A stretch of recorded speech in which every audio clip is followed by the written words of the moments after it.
Okay. This morning, I'm going to say, let's do this exercise together.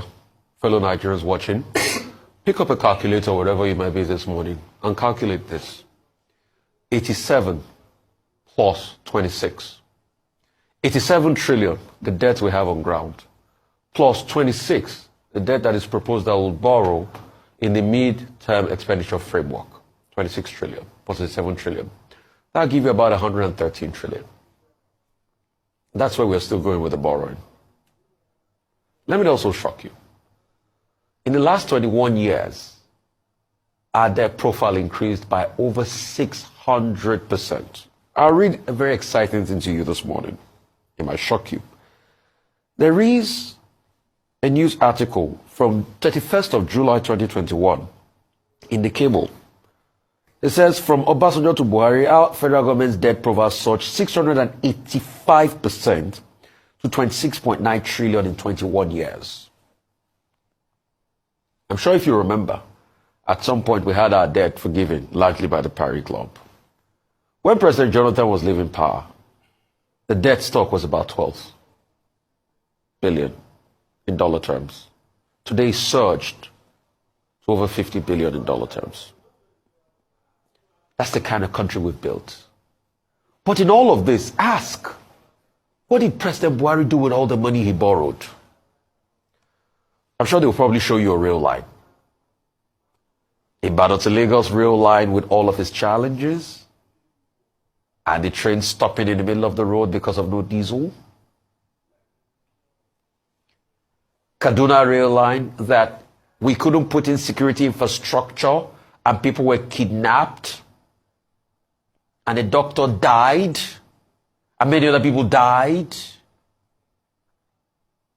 I'm sure they'll show you rail lines. What else? They'll say roads, Lagos Ibadan Expressway. Yeah.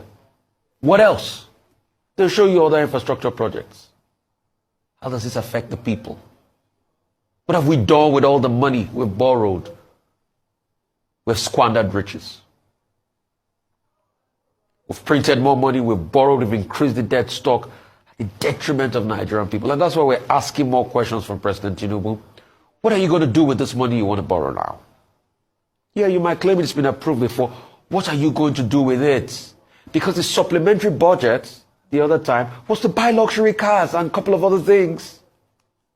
Don't we feel sad that a position like the wife of the president, we're buying luxury cars for her, is not stated in the Constitution? Why do you need to do it? The president's wife said, oh, we are not coming here because we need your money. We're already rich before we came in here in the first place.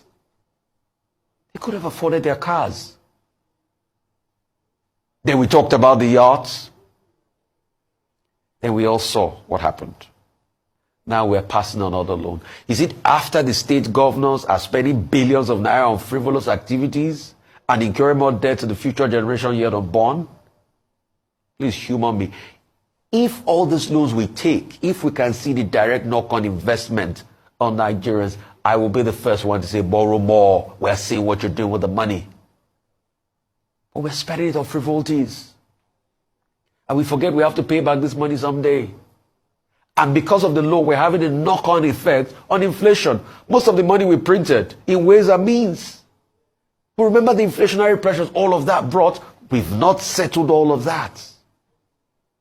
So now, even if we call for debt forgiveness, no nation will take us seriously. Because when they forgave us our Paris Club debt, before you know it, we borrowed all over again. And we're squandering our riches. We're not making enough revenue. We're incurring more debts. The budget, 27 trillion. The revenue projection, and it doesn't mean you are hitting that revenue. It doesn't mean you have, it's just a projection. You can fall far low. Budget performance is about the 50-60% percentile. But what are we doing with the money? Nothing. We just squander it. And what we hear down the line are cases of corruption. Please, the National Assembly should save Nigeria. I know they say the National Assembly is rubber stamp. Scratch that. The National Assembly is copy and paste of the executive. It's obvious that anything the executive says, they just copy and they paste it. But at least, if it is the will of the Nigerian people that put you there, investigate and ask questions. But how will you ask questions in the National Assembly? You remember they approved the 160 million for your SUVs, isn't it? How would you ask questions?